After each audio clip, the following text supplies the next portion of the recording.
In this video, I'm going to show you how to extrude a shape as a solid in AutoCAD instead of creating a surface. If your extrusion only produces edges or a hollow surface, the issue is usually related to the shape type or extrusion settings.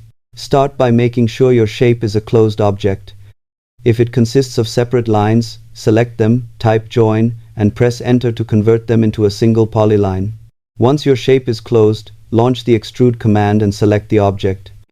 If AutoCAD still creates a surface, type extrude again and check the mode option. Set the mode to solid instead of surface.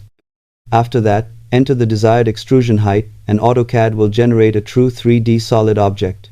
Using closed polylines and the correct extrusion mode ensures clean, accurate 3D models every time.